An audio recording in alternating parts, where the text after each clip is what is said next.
versículo 12 ao versículo 18. Nós estamos dando continuidade à exposição dessa carta. Começamos alguns domingos, e aí nós vamos percorrer aí, né? Estamos chegando na metade dela agora. Então nós temos alguns capítulos ainda para frente. Todos encontraram? Filipenses capítulo 2, verso 12 a 18. Eu falei o quê? Falei não, falei? Está gravado lá que eu vou ver, gente. Ó. Filipenses. E, gente, o que é? É o Covid, esse negócio. Que isso, sério mesmo? Gente do céu. Hoje eu desci do carro ali, aí eu falei para a Silvana, ó, a chave. Mas eu fechei o carro. Eu tive que abrir o carro para depois eu ver que eu fechei. Eu tinha fechado. Assim, automático o negocinho, falando. Gente, vocês me ajudam. Isso é normal quando faz 18, né? Então vamos lá, Filipenses 2, versículo 12 a 18. Eu vou ler, os irmãos acompanham. Diz assim: Assim, pois, amados meus, como sempre obedecestes, não só na minha presença, porém muito mais agora na minha ausência, desenvolvei a vossa salvação com temor e tremor. Porque Deus é quem efetua em vós tanto o querer como o realizar, segundo a sua boa vontade.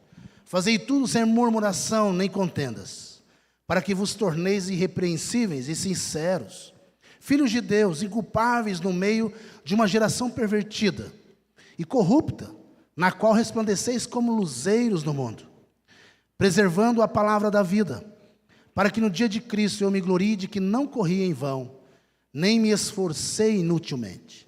Entretanto, mesmo que seja eu oferecido por libação, sobre o sacrifício e o serviço da vossa fé, alegro-me e com todos vós me congratulo. Assim vós também, pela mesma razão, alegrai-vos e congratulai-vos comigo. Pai, muito obrigado pela tua palavra, obrigado por tudo aquilo que já aconteceu no dia de hoje, e especialmente agora, quando vamos refletir naquilo que o apóstolo Paulo escreveu para nós. Que o Senhor fortaleça esse conhecimento no nosso coração, na nossa mente, por meio do Espírito Santo que habita em nós. Nós te louvamos mais uma vez. Amém.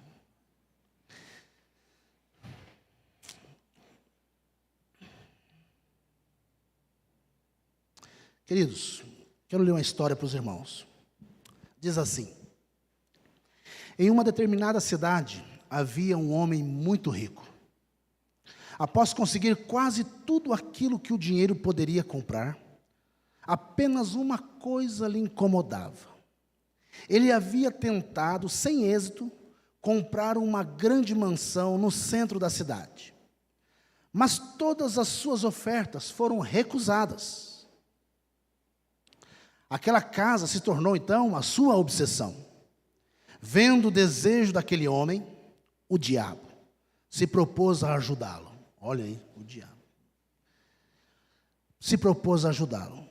O homem questionou o insólito ajudante sobre quais seriam os termos do acordo infernal. Muito surpreso, aquele homem ficou ao ouvir do diabo que a única condição imposta é que um prego que havia em uma das paredes da sala, daquela sala principal, seria dele. E o homem nunca poderia retirar. Feito o acordo, o homem finalmente comprou a sonhada mansão.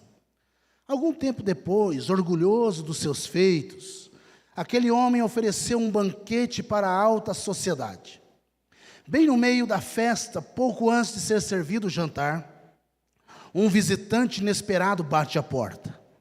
Ao ser recepcionado, o diabo entrou naquela sala carregando uma grande carcaça de um animal em decomposição e a colocou pendurada bem naquele prego.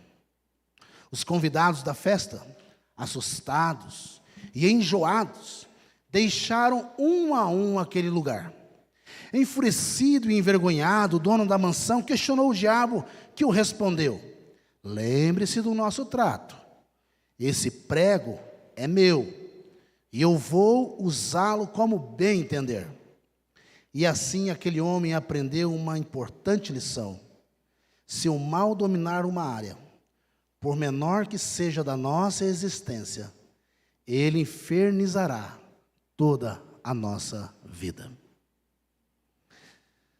Queridos, estar sob o domínio do mal, este é um risco que cada um de nós, nas nossas vidas, corremos. E é um risco muito comum nos dias de hoje. E o era também nos dias dos filipenses, nos dias que o apóstolo Paulo escreveu esta carta.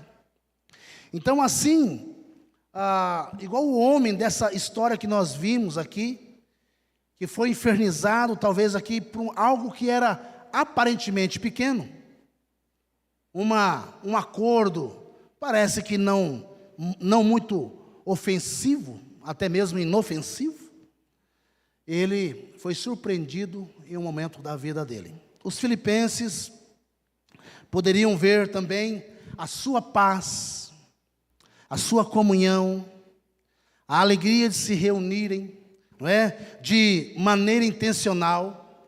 Eles poderiam ver a comunidade da fé se reunirem para os seus ajuntamentos. Se eles não olhassem e não percebessem que às vezes havia elementos dentro desse ajuntamento que poderia acabar com a unidade da igreja, da mesma forma como aquela história daquele homem. A igreja de Filipenses passava por esses mesmos problemas e desafios. E Paulo aqui ele vai orientar a igreja, para que a igreja ela não estagne a sua fé, para que a igreja não pare de caminhar, mas que ela possa experimentar dia após dia essa salvação que eles ganharam em Cristo Jesus. O que Paulo aqui escreve é que aqueles que foram salvos por Cristo, eles devem experimentar uma nova vida. Mas só experimentam uma nova vida quando nós prosseguimos na caminhada com Cristo. Só experimenta essa nova vida quando nós decidimos usufruir de tudo aquilo que Cristo conquistou na cruz para nós.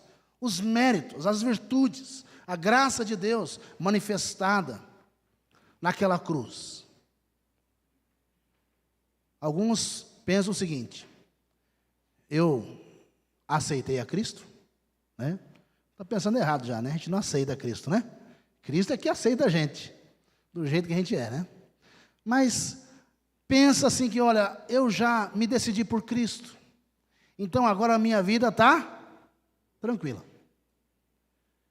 Só que quando nós lemos a Bíblia, nós sabemos que quando nós entendemos a fé e cremos em Cristo, é agora que começa o início da nossa vida.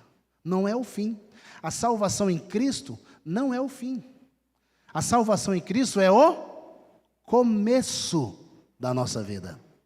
É o início da caminhada. É um ponto na história onde nós vamos iniciar a nossa caminhada cristã, a nossa perseverança e assim por diante. Então a salvação em Cristo Jesus como ato.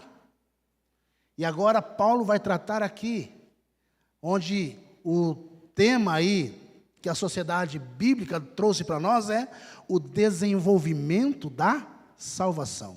O desenvolvimento da nossa salvação.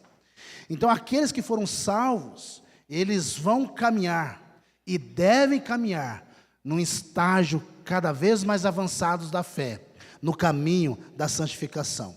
Então é sobre isso que eu gostaria de falar nessa noite. gostaria de chamar a atenção para essa temática que Paulo coloca e está diante de nós aqui, que é essa caminhada numa vida de santidade, santificados na caminhada da obediência a Jesus. Só podemos viver essa vida que Paulo nos propõe para que nós vivamos se houver obediência. Se houver obediência. Então, nesse texto, Paulo claramente fala aos filipenses sobre a importância do processo da santificação. E ele mostra os resultados também desse processo. E de uma maneira muito clara, ele vai dividir esse texto aqui para nós em duas partes. A primeira delas, do versículo 12 ao versículo 13, olha aí na sua Bíblia, ele vai nos apresentar uma exortação quanto a trabalhar, ou quanto à necessidade de trabalhar pelo desenvolvimento da salvação. Enquanto na segunda parte, do versículo 14 ao 18, ele vai mostrar o caminho no qual a salvação será desenvolvida e as implicações desse caminho e desse desenvolvimento. Então, queridos, versículo 12, a palavra que começa é esta: assim, pois, amados meus, como sempre obedecestes, não só na minha presença, porém muito mais agora, na minha ausência, desenvolvei a vossa salvação com temor e tremor. A palavra assim vai nos transportar e vai nos remeter àquilo que Paulo falou anteriormente. Então, se você tem acompanhado as exposições, se você tem feito as leituras da carta aos Filipenses, você vai perceber aí que Paulo, quando ele fala, olha, assim, pois, amados, ele está trazendo aqui para nós uma implicação de tudo aquilo que ele falou lá atrás.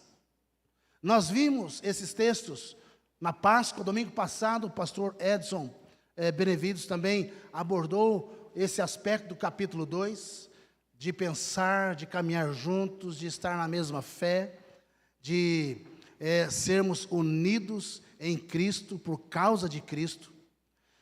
Mostrou a questão, falamos também sobre a questão do que Cristo fez por nós, deixou toda a sua glória por amor, fez-se homem por amor, tornou-se servo por amor. Então, tudo aquilo que Cristo fez. Agora, no capítulo 2, versículo 12, talvez uma pergunta que pudéssemos fazer para nós é: diante de tão grande amor, diante de tão grande obra, plano redentor, como é que nós podemos viver? Como é que nós vamos viver então agora? Se Cristo, que é Deus, morreu por nós, deixou sua glória, assumiu uma forma humana, se humilhou. E o se humilhou aqui, irmãos, é muito profundo, porque não é apenas assumir a forma humana, mas é passar pelo processo da morte, a humilhação total de Cristo. Diante de tudo isso, aí ele ressuscita, nos dando vida. E a pergunta é: como é que eu vou viver agora? O texto vai responder para nós. O texto aqui, ele é bem claro para nós. Paulo vai exortar aos filipenses para que eles possam obedecer tudo aquilo que já foi lhe ensinado. Claro para nós. Não tem nenhum segredo para nós. Não há nenhuma dificuldade de entendimento para nós. Aqui, ao olharmos esse texto, nós vamos perceber claramente que eu só devo viver baseado nessa regra cristã. A regra cristã é que eu devo ter o mesmo sentimento que houve também foi obediente até a morte. Não há outro caminho para nós. Não há um atalho para nós. Nós queremos às vezes chegar no final sem começar.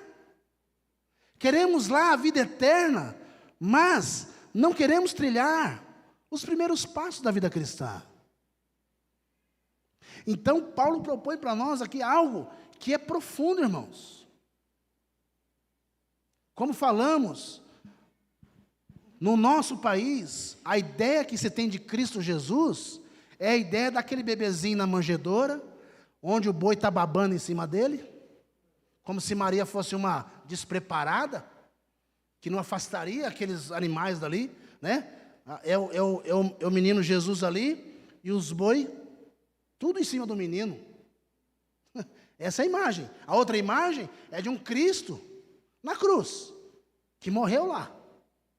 Essa é a imagem de Cristo no nosso país, na nossa cultura. E aí Paulo resgata isso para nós, no capítulo 2. Resgata quem é realmente Jesus, o que Ele fez por nós, e o que Deus fez por Ele, lhe exaltando, dando o nome que está acima de todo nome, para que ao nome de Jesus se dobre todo o joelho, e toda língua, toda boca confesse que Ele é Senhor, para a glória de Deus Pai.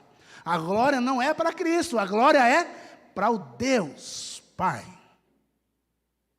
Então, Paulo aqui, ele traz, e é justamente falando sobre essa prática da obediência. Paulo apresenta aqui o principal para nós, talvez fundamento da sua argumentação do versículo 12 ao 18, quando ele conclama os crentes para desenvolver a sua salvação. Nós precisamos desenvolver. Nós precisamos de caminhar, nós precisamos de investir, e a palavra que ele usa aqui, a palavra desenvolver, né? Talvez uma palavra importante, talvez não, uma palavra muito importante no texto, quando ele fala, olha, desenvolvei a vossa salvação. Aqui é um tipo de verbo que significa o seguinte, esse verbo aqui está trazendo para nós, como se Paulo pudesse concluir dizendo o seguinte, aos filipenses, que os filipenses devem agir para o desenvolvimento da salvação, motivados pela presença de Deus, que os direciona para esse fim. Desenvolver, aqui está a ideia do esforço, da responsabilidade de cada um de nós, no processo da santificação. Aqui está implícito ou explícito para nós que você é o principal responsável pela sua vida espiritual. Você é o principal responsável. Você é que precisa evitar esforços para que isso seja real na sua vida. Para que isso se torne algo real na sua vida. Não é algo automático. Mas vivermos em novidade de vida, vida abundante. Aí você cita lá, né? O diabo veio para matar, roubar, mas Jesus veio para dar vida e vida abundante. E você nunca vê essa vida abundante. Você não desfruta dessa vida abundante. Primeiro problema que tem, a fé esmorece e você começa a ver defeitos e problemas e dificuldades. Paulo está dizendo para nós que nós devemos desenvolver. O esforço aqui, ele é um esforço humano, mas veja bem, não é uma violação contra a soberania de Deus, tá? Contra a soberana vontade de Deus. Pelo contrário. Deus já nos salvou. Deus já nos deu a vida eterna.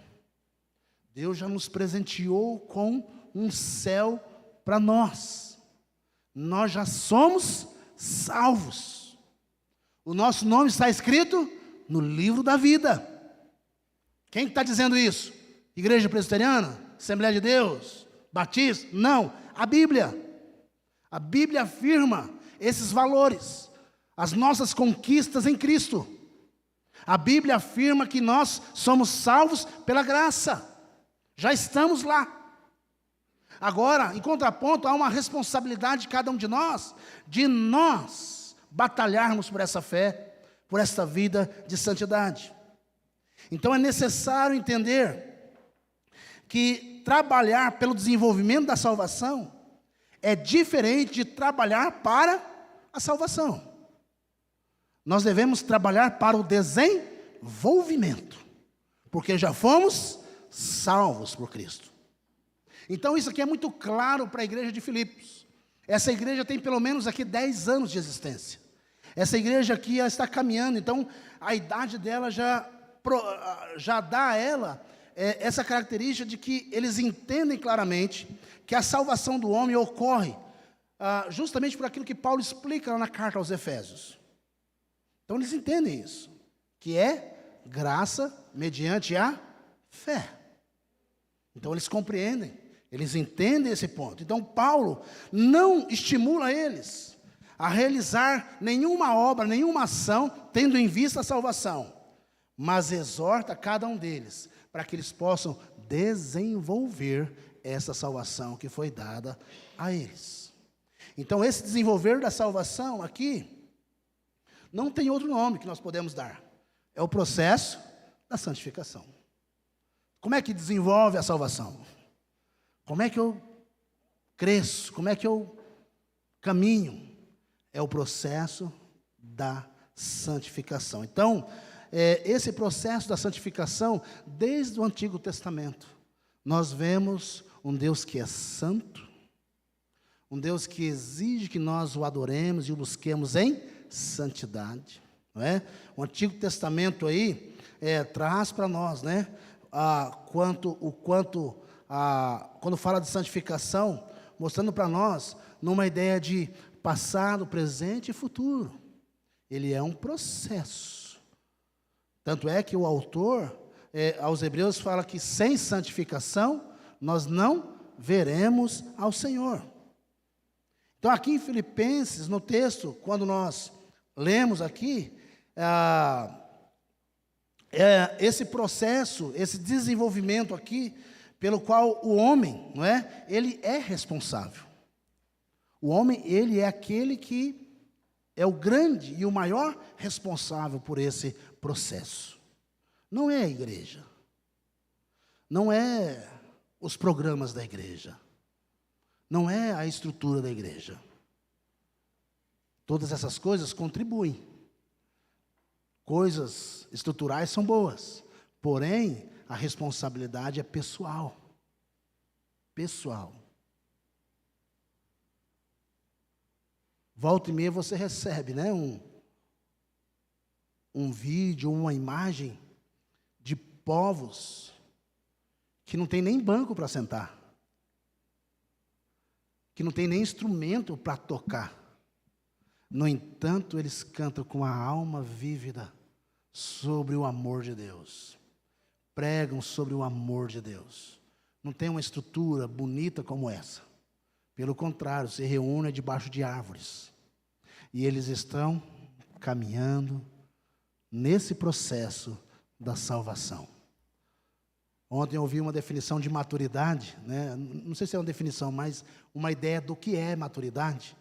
Interessante, eu não tinha parado para pensar. Né? Às vezes a gente fala, quando é que a gente vai atingir a maturidade, né? Nessa vida não dá. Maturidade é por toda a vida. Maturidade leva a vida inteira. O que vem depois da maturidade? Como quando fala uma fruta gostosa, Marilena, que você gosta. Caqui. Essa é difícil de ter, né? Quando o caqui amadurece, e ele é uma fruta que perde rápido, né? Depois do amadurecimento, qual que é o outro passo? Apodrecimento. Então, maturidade nessa vida é a vida toda, até Cristo nos buscar. E nessa vida toda é o processo da santificação. É esse processo que nós estamos inseridos. Quando nós falamos, a partir de hoje eu sou crente. Você foi inserido nessa regra de pensar como Cristo pensou, trilhar os mesmos caminhos que Cristo trilhou, ter as mesmas atitudes que Cristo teve, fazer o que ele fez e viver como ele viveu. Olha, gente, isso não é brinquedo, não. Praticar tudo isso que Paulo está dizendo para nós aqui é algo de grande desafio para nós. Você pensa como Cristo pensa? Quando alguém te dá um beliscão, você fica irado, como Cristo ficou, né? E a vontade é de dar outro, né? Às vezes, situações da vida, às vezes nós temos reações diferentes.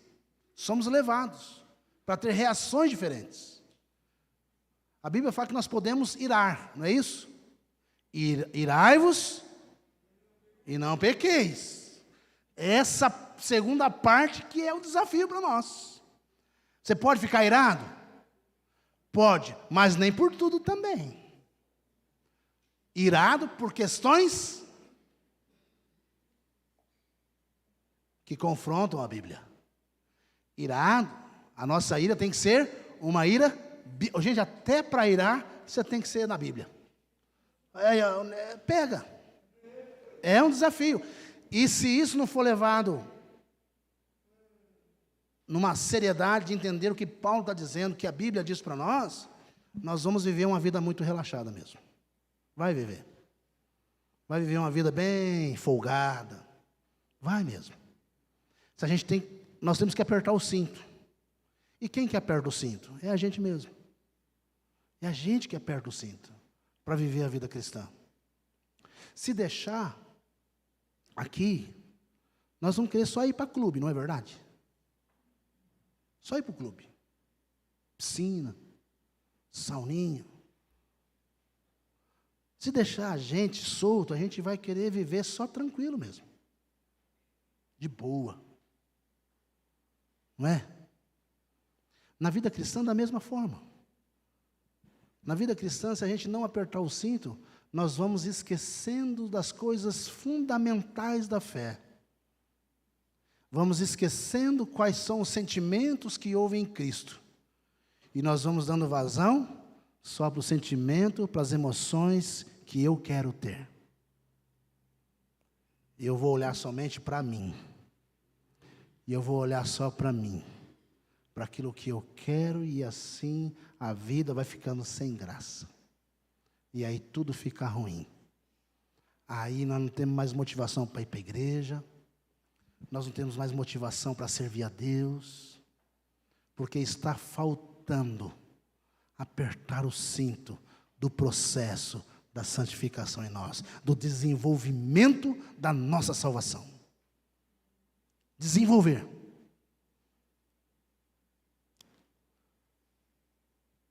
Você entra numa faculdade, faz um determinado curso.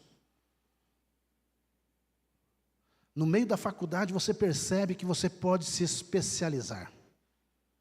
Aí você vai lá e se especializa. Nesse processo todo você descobre mais coisas que você pode fazer para aprofundar mais e mais o seu conhecimento. Você vai e faz aquilo lá. E você vai estudando. E você vai se aperfeiçoando. Não é assim? É assim que nós fazemos. E nós vamos apurando mais o conhecimento, e a gente vai tendo conhecimento grandioso. Por que na vida cristã a gente não faz isso? Por que na vida cristã a gente prefere, o texto vai dizer para nós lá, fazei tudo sem murmuração, nem contenda, para que se torneis irrepreensíveis, sinceros, inculpáveis. Ele está afunilando, ele está especificando o que nós devemos processar, caminhar nesse sentido aqui, de desenvolver a nossa salvação. Esse é o que Paulo escreve para nós. João Calvino diz o seguinte: leva a igreja a se tornar cada vez mais consagrada a Deus. O que ele está falando aqui? O processo de santidade, o processo de santificação. João Calvino fala que esse processo leva a igreja a se tornar cada vez mais consagrada a Deus, na verdadeira pureza de vida, com o seu coração conformado à obediência. Obediência. E a coisa mais difícil que tem na nossa vida é o quê? Obedecer. A coisa mais difícil que tem é obedecer. A gente é desafiado, né, a obedecer. Então, a santificação progredirá na vida do crente. Ela crescerá. E essa santificação até Cristo voltar, quando nós atingiremos o estado final de glorificação. Mas até lá tem todo o processo. Então, quando nós olhamos para a Bíblia, e nós vamos entender que a santificação, ela é essencial para cada um de nós. Nesse sentido, você e eu, nós devemos ser santificados no caminho dessa obediência. É nessa caminhada. Então, a obediência aqui para nós é o alicerce de tudo aquilo que Paulo está dizendo para nós anteriormente aqui, dos versículos iniciais do capítulo 2. A santificação, aliás, a obediência é o alicerce. Nós só podemos prosseguir nesse caminho se nós formos obedientes, se nós ouvirmos, se nós atinarmos para esta verdade. E Paulo então vai trazer para nós, no versículo 12 a 16, sobre esses ensinos.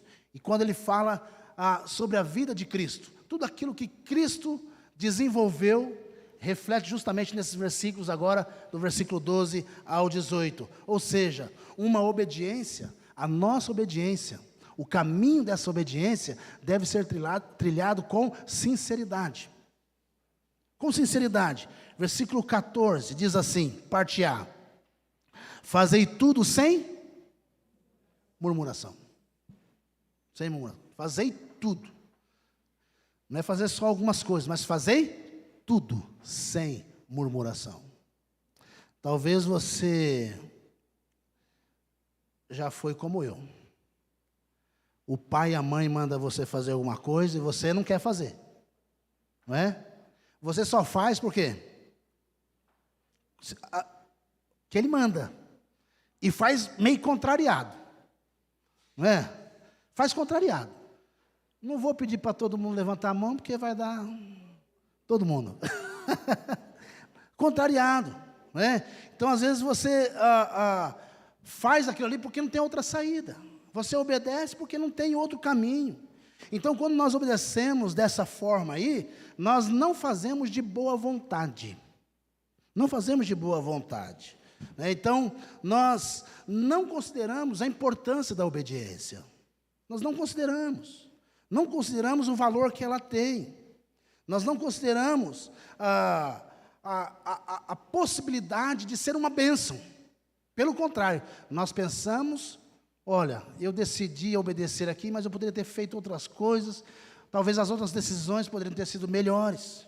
Então, nós relutamos com a obediência. E isso, irmãos, nós vemos na Bíblia. Pessoas que relutaram. Então, Paulo está exortando aos filipenses quanto à observância dos seus compromissos cristãos. Compromisso cristão.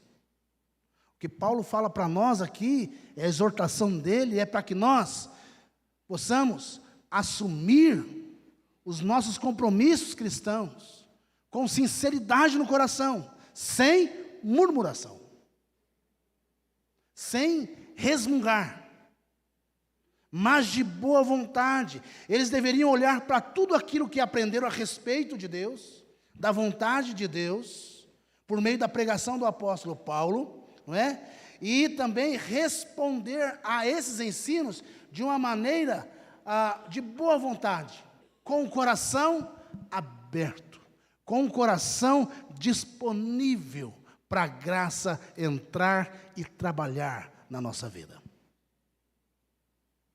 Irmãos, a graça de Deus, ela só entra na nossa vida quando nós abrimos o nosso coração para que Deus possa inundar a nossa alma com a presença dEle. Deus não invade o coração de ninguém. Nós só podemos experimentar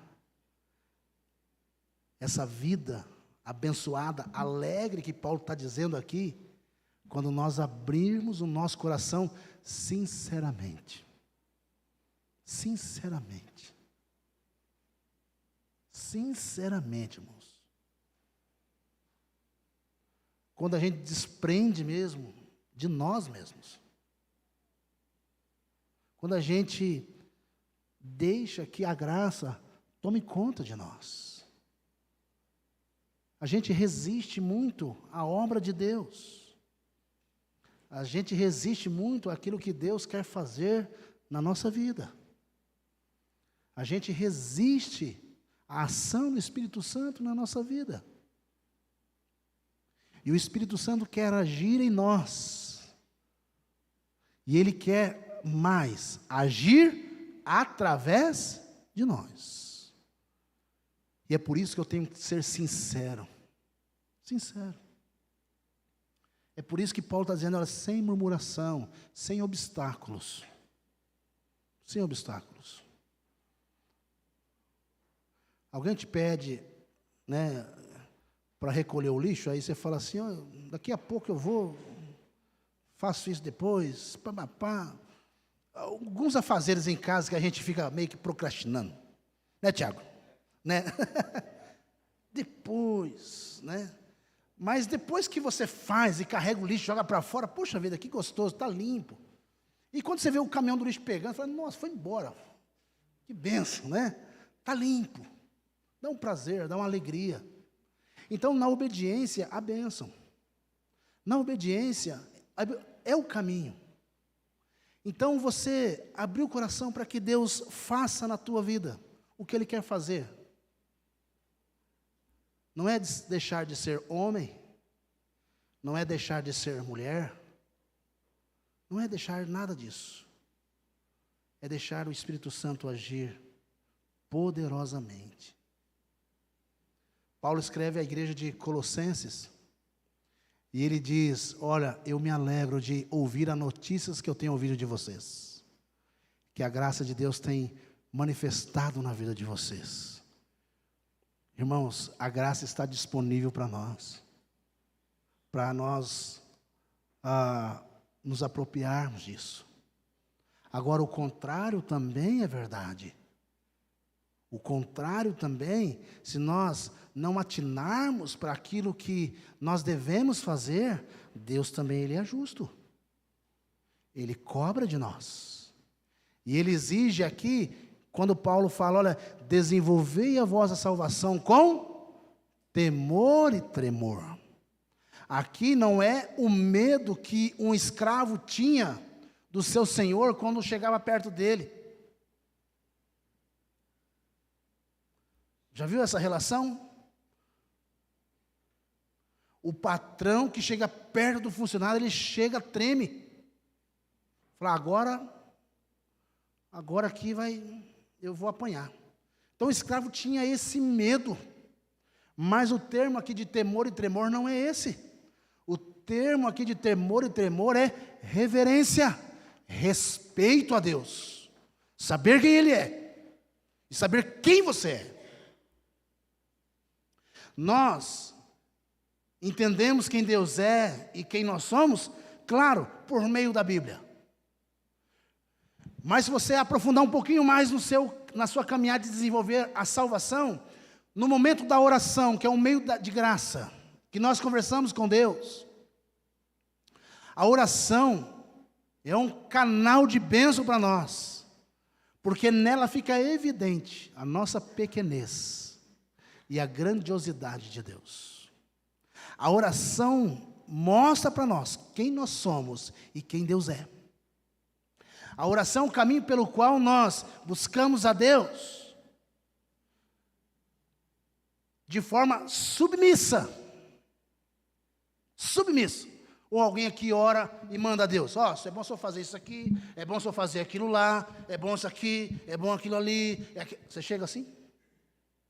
Por isso que tende o mesmo sentimento é uma vida de humildade. Senhor,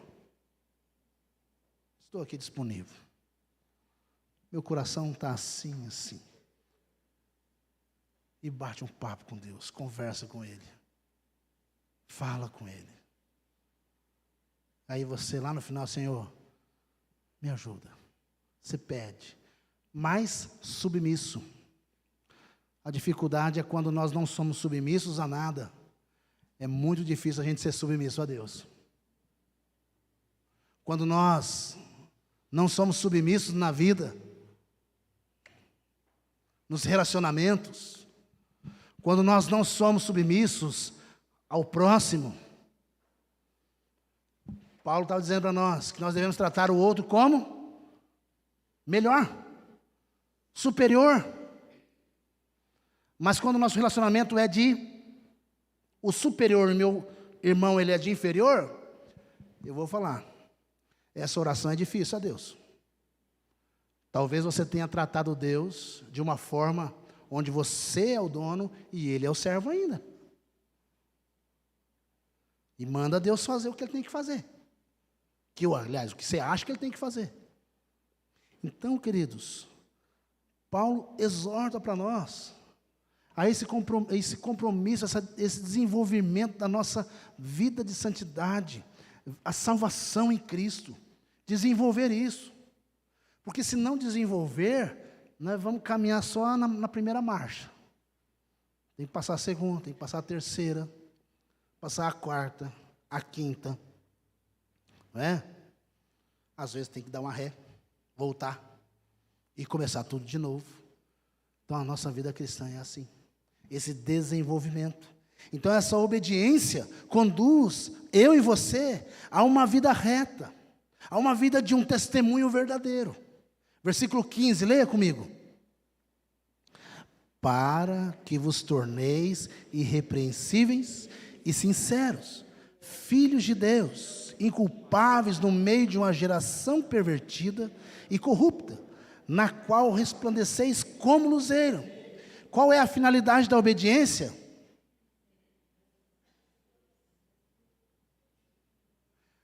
A finalidade, o conceito básico então aqui é que tudo aquilo que Paulo está dizendo a respeito da obediência, a conclusão que nós chegamos à finalidade aqui, é dessa vida que ela é uma vida íntegra, é uma vida reta, é uma vida irrepreensível e é uma vida que serve de testemunho para as pessoas. A obediência faz isso. Não é a obediência ao pastor, ao fulano, né? Aí o pastor chega assim, na roda, o assunto muda.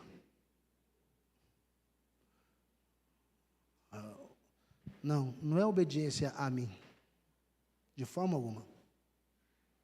Não é uma obediência aos líderes da igreja. Embora isso aconteça e deve acontecer lá nas relações e assim por diante. Mas a nossa obediência é o nosso Senhor, nosso Salvador, o nosso general. Não é assim que cantamos? O nosso general é Cristo, seguimos os seus passos, nenhum inimigo nos resiste. Aí o Ciro cantando. Né, Ciro? Glória a Deus. Esse é a finalidade da nossa obediência. Então, é o que Paulo orienta aos filipenses. Eles deveriam conduzir a igreja naqueles dias. E nós também, hoje, nesta verdade, que aprendemos a respeito da pessoa de Deus e da vontade de Deus. E aí, Paulo vai dizer o seguinte, olha, é nesse sentido aqui que se você olhar a carta de Tiago, capítulo 1, 22, quando ele escreve, Tiago escreve, se tornem praticantes da palavra, e não apenas ouvinte. Então a finalidade dessa obediência é conduzir a gente a uma vida que glorifica a Deus, uma vida que é luz no mundo, que faz a diferença na vida das pessoas, que impacta a vida das pessoas, que você pode chegar, na hora que você vai tomar um café, às vezes alguma coisa, está na rua ali, você consegue conversar e falar assim: olha, Cristo mudou a minha vida. Cristo mudou a minha vida. Como nós somos impactados por maus testemunhos, no sentido, não é mau testemunho, o cara não é de Deus e ele só vai falar daquilo que ele vive, né? O cara chega perto de você, ele começa a falar coisas que vão contra a sua fé. E é nessa hora que você tem que dar uma respirada e falar: Deus, me ajuda, deixa eu falar alguma coisa. E você pode compartilhar que a sua vida também já foi assim, mas hoje ela é assim porque ela foi transformada pelo Evangelho de Deus. E você continua nessa caminhada da santificação, com temor, com tremor. Então a obediência persevera o crente na palavra de Deus. É o versículo 16 aí que nós lemos. Então ele apresenta essa implicação da obediência para a vida cotidiana do crente. E esse é um ponto importante para nós. Esse é um ponto que nos ensina aqui que essa obediência sincera conduz o homem a uma vida íntegra, um testemunho verdadeiro, e finalmente preserva o crente na palavra da verdade. Então esse versículo de número 16 aqui está intimamente ligado, relacionado ao apego que o cristão tem à Escritura e à vida cristã prática.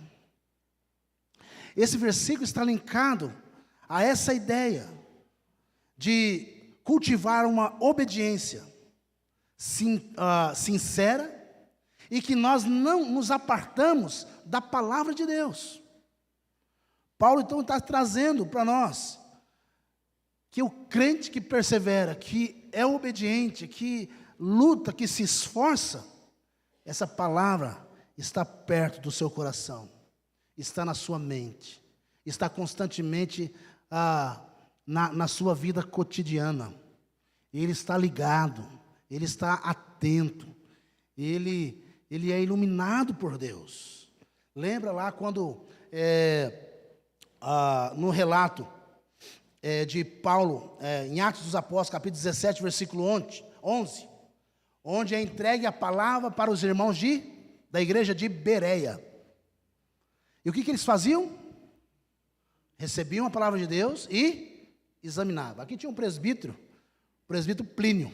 Ele falava assim: crente de Bereia não bobeia. Crente de Bereia não bobeia. Ele vai consultar, ele vai lá olhar, não é? Ele vai olhar. Então eles eram ávidos aos ensinos de Paulo e de Silas. E agora é o seguinte, isso é uma maneira positiva. Agora tem a maneira negativa também.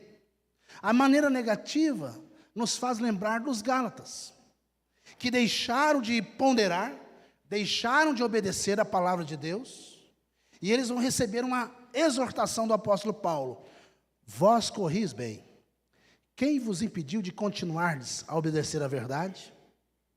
Então, eles foram se afastando da verdade de Deus. Agora, nós somos desafiados nessa noite ao aspecto positivo, como os crentes de Bereia, analisar, obedecer, tentar viver uma vida reta, íntegra, com temor e tremor. Que Deus abençoe a sua vida, que Deus fortaleça a sua família e a sua casa, que você tenha essa disposição. E veja bem, é Deus quem efetua em vós tanto o querer.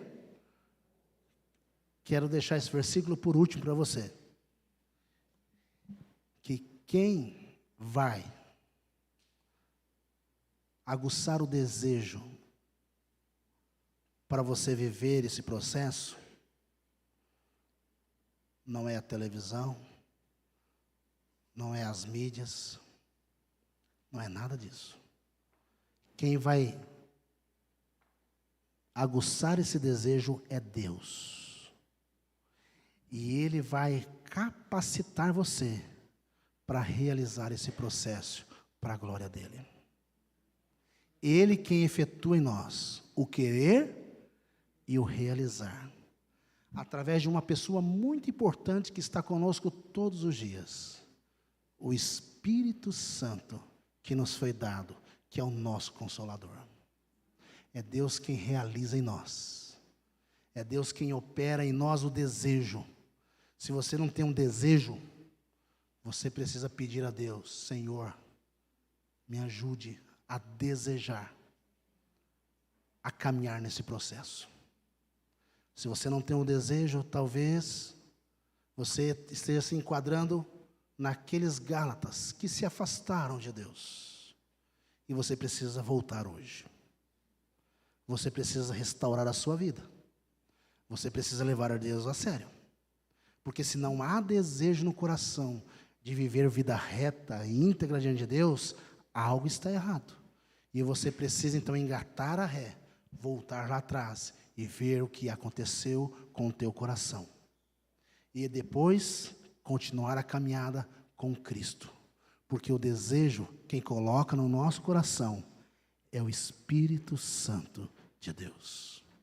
Ao contrário, o mundo vai querer só que você se distancie, feche o seu coração. E você vai se distanciando de Deus. Mas nessa noite você pode recomeçar. Feche seus olhos. Feche seus olhos nesse momento, oração silenciosa.